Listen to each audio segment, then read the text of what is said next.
کے چاروں عمرے جو ہیں وہ ذی القعدہ میں ہیں، آپ کہتے ہیں حضور جو ہے وہ تو 4 ذی الحجہ کو مکہ، ماشاءاللہ مدینے سے کب روانہ ہوئے؟ یہ حساب نہیں لگایا تھے، 4 ذی الحج تمہیں یاد رہ گیا؟ کوئی تھوڑا سا عقل بھی استعمال کر لیا کرو، سارا مولوی مکی کا عقل تو نہ کھا جاؤ نا، کچھ تو رہنے دو۔ وہی 4 ذی الحج کو حضور مکے پہنچے، احرام تو ذی القعدہ میں باندھا ذوالحلیفہ سے، 8 دن کا تو سفر ہے، اونٹوں میں تشریف لے آئے، حضور کار پہ آئے تھے، ہوائی جہاز پہ آئے تھے، 2 گھنٹے میں پہنچ گئے۔ بس ایک سوچتے رہتے ہیں کیا اعتراض کریں۔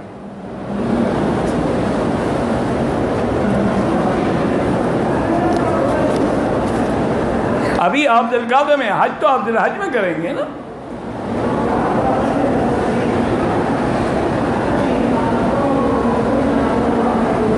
کہتے ہیں جی کہ بیوی کہتی ہے کہ مونچھوں پہ اس طرح پھروا دیں، بہرحال مونچھیں، اصل حکم جو ہے وہ یہ ہے کہ مونچھیں کٹاؤ، یعنی تھوڑی تھوڑی باقی رہیں، تھوڑی داڑھی بڑھاؤ، مونچھیں کٹاؤ، یعنی جیسے 0 مشین پھروا لیں، بیوی بھی راضی ہو جائے گی، سنت بھی پوری ہو جائے گی۔ آسان مسئلہ میں بتا دوں، اس طرح نہ پھرواؤ، چلو مشین پھروا دو 0 تو وہ آپ کے دونوں کام ہو جائیں گے، کچھ نہ کچھ بات رہ گیا، سنت اور بیوی بھی راضی ہو گئی۔ آج کل بیوی اسی چیزوں پہ راضی ہوتی ہے نا، وہ اس بات پہ راضی نہیں ہوتی کہ میرا خاوند تہجد پڑھتا ہے، نماز پڑھتا ہے، روزہ رکھتا ہے۔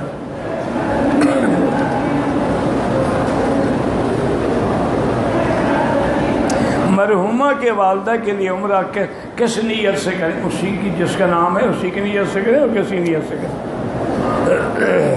میں نے عمرے کا طواف رکن یمانی سے شروع کیا، بہرحال وہ طواف آپ کا نہیں ہوا، جلدی سے فوراً وہ طواف دہرا لیں کہ یا اللہ جو میں نے غلط کیا تھا اس کی قضا میں کر رہا ہوں۔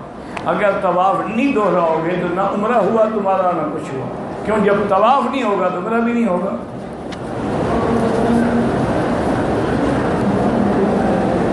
حضرت عیسیٰ آئیں گے، نبی ہوں، وہ تو پہلے نبی تھے، نئے نبی تو نہیں ہوں گے۔ امام کس بات کے امام ہوں گے؟ امام بھی حضرت مہدی کے پیچھے نماز پڑھیں گے، وہ تو سابق نبی ہیں، حضور کے دین کی تصدیق کے لیے اتریں گے۔ امام مہدی پہلے آئیں گے، اس کے بعد دجال آئے گا، پھر عیسیٰ علیہ السلام آئیں گے۔ امام مہدی کی بیعت نہیں کریں گے کیونکہ وہ نبی ہیں، امام مہدی کے پیچھے نماز پڑھیں گے۔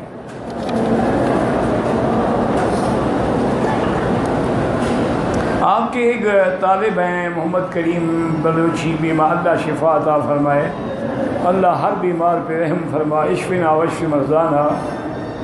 جنازے کی ویڈیو بنانا جائز ہے؟ بالکل ناجائز ہے، عورت قبرستان میں جانا جائز ہی نہیں ہے۔ قبرستان میں اپنے شوہر کی قبر پہ جا سکتی ہے؟ بالکل نہیں جا سکتی ہے، کیا کرے گی جا کر؟ نہیں، ویسے مجھے آپ بتائیں اگر قبر پہ چلی بھی جائے کیا ہوگا؟ ماں سوا اس کے کہ عورت فریاد کرے گی، واویلا کرے گی، روئے گی، پیٹے گی، گناہ گار ہوگی، اور اس کو بھی گناہ گار عذاب کا ذریعہ بنے گی۔ کیوں؟ ان المیت یعذب بقاء اہلہ، حضور نے فرمایا جب یہ ماتم کرتے ہیں تو میت کو بھی عذاب ہوتا ہے کہ تم نے ان کو منع کیوں نہیں کیا، دین کیوں نہیں سکھایا؟ وہ عورتوں کو جانا منع ہے۔ وہ ایک تاریخی واقعہ، اللہ عالم سچا ہے غلط ہے، ایک آدمی قبرستان سے گزر رہا تھا، دیکھا کہ ایک بڑی نوجوان خوبصورت عورت ہے اور پنکھا لے کے قبر کے اوپر کھڑی ہے، پنکھا کر رہی ہے۔ وہ دل میں بڑا خوش ہوا، کہا یار اس دنیا میں بھی ایسی باوفا عورتیں ہیں، اللہ عالم اس کا خامد ہے یا مثلاً بھائی ہے یا باپ ہے کہ قبر پر بھی پنکھا کر رہی ہے۔ تو وہ قریب گیا، اس نے کہا کہ یہ کس کی قبر ہے؟ اس نے کہا میرے خامد کی ہے۔ تو اس نے کہا بڑی وفادار ہو تم، پنکھا کر رہی ہو۔ اور نے کہا نہیں، وفا کی بات نہیں، مجھے خامد نے کہا تھا کہ دوسری شادی کرنے سے پہلے میری قبر سوکھنے دینا، میں جلدی جلدی سکھا رہی ہوں۔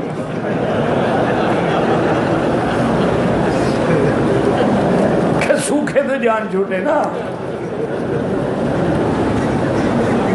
میں حج کرنے کے ارادے سے مدینہ ہوتے مکہ آیا ہوں، عمرہ کیا ہے، عمرہ کے طواف کا آغاز حج سے نہ کیا، حتیم کے پاس سے کیا طواف نہیں ہوا، دوبارہ کرو۔ اسلام آباد میں میرا چھری اور چاقو کو تیز کرنے کا کام ہے.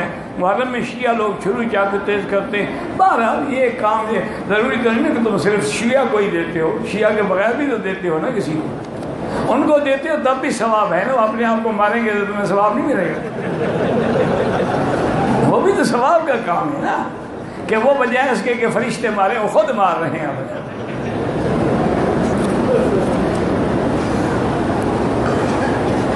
شوگر کنٹرول کرنے کا نسخہ یہ ہے کہ کم سے کم 4-5 کلومیٹر پیدل چلا کریں, اور صبح نہار میں 2 چمچ زیتون کے پیا کریں تیل خالص, اور 2 چمچ رات کو. انشاءاللہ شوگر بالکل کنٹرول ہو جائے گی. لیکن زیتون یہ ڈبے والا نہ ہو, یہ تو کیمیکل والا ہوتا ہے, خالص زیتون. اچھا ویسے آپ کے ملک میں اگر عرق کے گلاب خالص ملتا ہو نا, وہ بھی صبح شام 2 بڑے چمچے پیتے رہیں تو شوگر کنٹرول ہو جائے. لیکن کنٹرول کا کیا کرو گے اگر شام کو تم 1 کلو سون حلوہ کھا جاؤ؟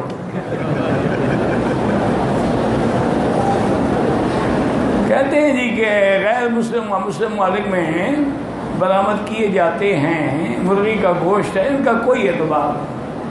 جو گوشت باہر سے آتا ہے, مرغی کا ہو, بھیڑ کا ہو, گائے کا ہو, اس کا کوئی اعتبار نہیں. اب تو تمہارے ملک میں مسلمانوں کو لوگ گدھے کا گوشت اور کتے کا گوشت کھلا رہے ہیں, تم کافر ملکوں کی باتیں کر رہے ہو. جب تک خود ذبح نہ کرو اب تو اعتبار ہی کوئی نہیں ہے. اور اگر یہ 5-10 دن آپ مرغ مسلم اور روسٹ نہیں کھاؤ گے تو حج نہیں ہوگا. اور 2-4 دن سبزی کھا لو, فروٹ کھا لو, اور چیزیں کھا لو. اگر شوق کو خود جا کے خرید لو, خود ذبح کرو, کھاؤ, پکاؤ. اگر عمرے کے بعد حل کرنے سے پہلے مونچھیں چھوٹی کر دی, دم پڑ گئی, نائی نے کر دی. نائی نے کیوں کر دی؟ وہ اس کا دماغ خراب, اس کو تکلیف تھی تیری مونچھوں سے. مونچھوں سے تکلیف تو ابھی پڑا ہے نا آپ نے, تیری بیوی کو ہو سکتی ہے, نائی کو تو نہیں ہو سکتی. اچھا جی, ایصال ثواب کا کیا طریقہ ہے کہ مولوی کو کرائے پہ لے آؤ, اس کے آگے پلیٹ رکھو, وہ ختم شریف پڑھ کے ثواب پہنچائے گا. چاول ہمارے ہیں, ثواب مولوی کی جیب میں ہے. جو خیرات کرو, دعا کرو, اللہ اس کا ثواب فلاں کو دے, اللہ پہنچائیں گے. میں نے حج کیا تھا, میرا ارادہ ہے کہ نفلی حج اپنے مرحوم بھتیجے کے جس کے لیے بھی چاہے کرو, اپنا کر چکے ہو کر سکتے ہو, بغیر اس کے ماں باپ سے پوچھنے کی بھی کوئی ضرورت نہیں.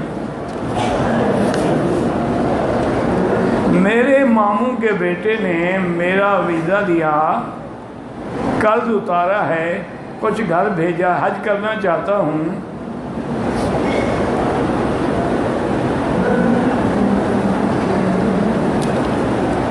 بہرحال حج کر سکتے ہیں, لیکن خرچے کا حساب ہوتا ہے جب ہم انڈیا پاکستان میں ہوں. یہاں تو 50 ریال میں حج ہو جاتا ہے.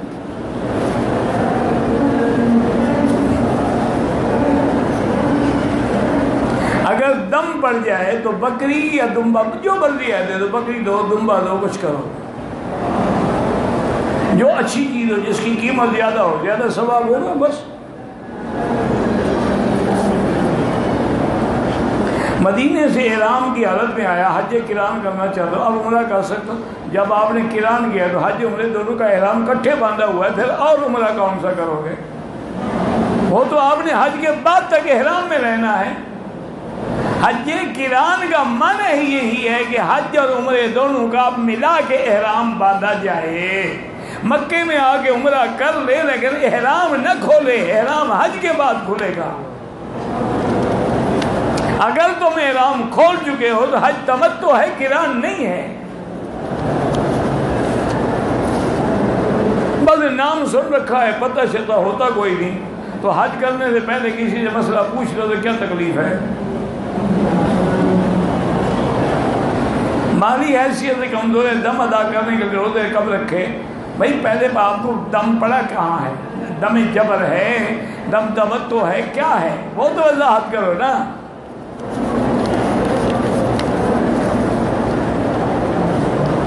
ہفتے کو مدینہ مکہ میقات سے احرام عمرہ کیا, طواف کیا, طواف کعبہ مکمل کیا, 2 رکعت پڑھی, بغیر صفا مروہ دوڑے ہوئے میں نے بال کٹوا دیے، عزیزہ پہ اپنی رہائش پہ کیا، احرام سے باہر آ گیا، ماشاءاللہ پر ایک دم پڑ گئی، صفا مروہ بھی دوڑو ایک دم بھی ادا کرو۔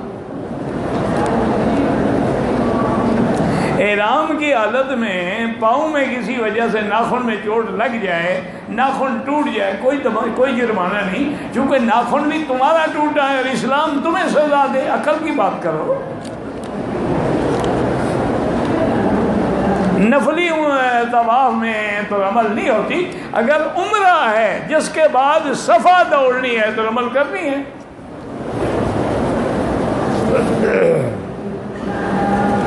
ایک مشورہ جنان سے نیت کرتی ہے، راستے میں حیض شروع ہو گیا تو بہرحال وہ اسی میں بیٹھی رہے، جب تک کہ پاک نہ ہو عمرہ نہیں کر سکتی۔ ابھی حج میں کتنے دیر ہے، وہ 2-4 دن کے بعد پاک ہو جائے گی، غسل کر کے عمرہ کرے۔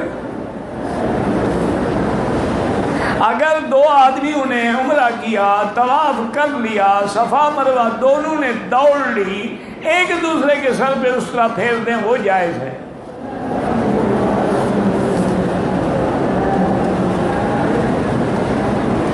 آخرت کے دن میں تبلیغ کے بارے میں سوال ہوگا، بالکل ہی ہوگا۔ فرشتے پوچھیں گے کہ ما جاءکم من نذیر، تمہارے پاس تبلیغ کرنے والے ڈرانے والے نہیں آئے؟ قالوا بلا قد جاءنا نذیر فکذبنا وقلنا ما نزل اللہ من شیء، ہم نے جھٹلایا، نہیں مانا تھا ہم نے۔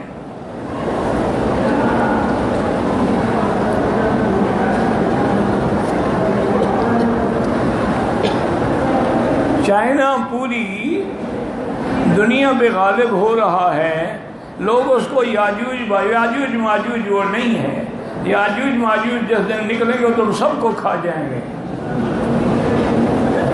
کچھ بچے گا ہی نہیں۔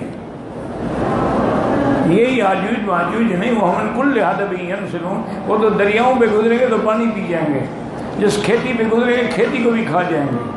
ان نے تو کبھی آپ کی کھیتی نہیں کھائی، یہ تو الٹا آپ کی سڑکیں بنا رہے ہیں، یہ کہاں سے یاجوج ماجوج ہو گئے؟ بعض لوگ مرضی آتی ہے گھڑتے رہتے ہیں۔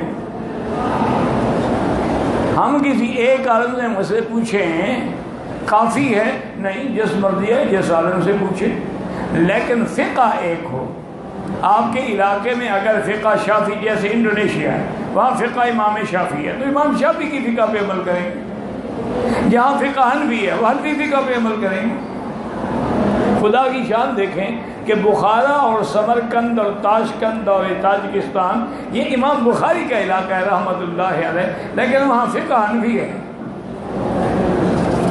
بخاری سب سے بڑا پکا حنفی ہوتا ہے۔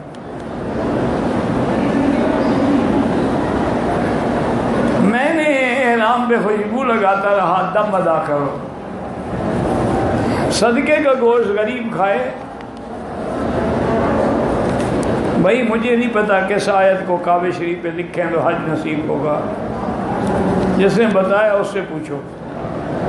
میں 2013 میں آیا تھا، قربانی کیا جانے کے لیے، سائیکل والے سے 20,000 کرائے پر قربان کیا، واپس آنے کی بات کی، مجھے اپنی جگہ سے چھوڑ کے چلا گیا، 10,000 دینے چاہے اسے نہیں، وہ خیرات کر دو بس، اب وہ تمہیں نہیں ملے گا، وہ کھڑا نہیں ہے تمہارے 20,000 دینے کے لیے۔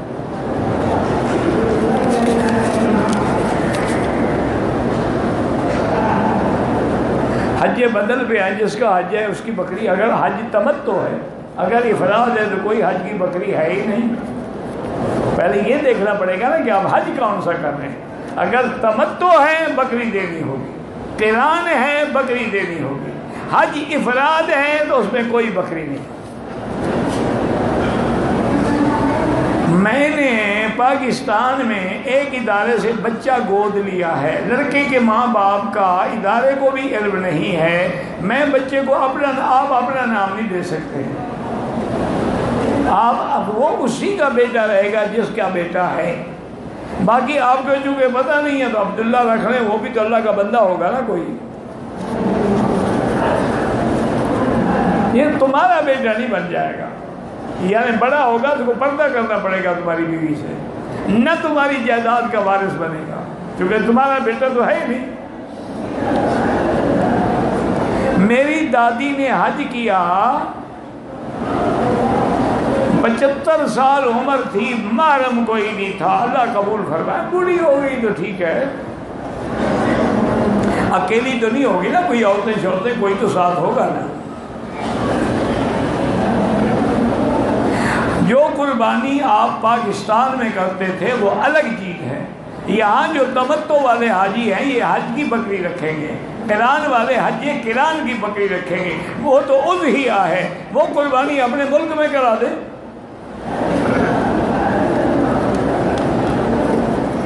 کہتے جی کہ مسلک کی وجہ سے بڑا پریشان ہوں، اسی لیے پریشان ہو کہ تمہیں مسلک کا پتہ ہی نہیں، پتہ ہوتا تو کبھی پریشان نہ ہوتے۔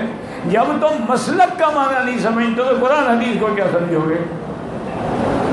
اگر واقعی تم اتنے بڑے عالم ہو کہ قرآن حدیث کو سمجھ سکتے ہو تو پھر ٹھیک ہے، خود سمجھ لیا کرو۔ ہم 4 ساتھیوں نے شرعی طور پہ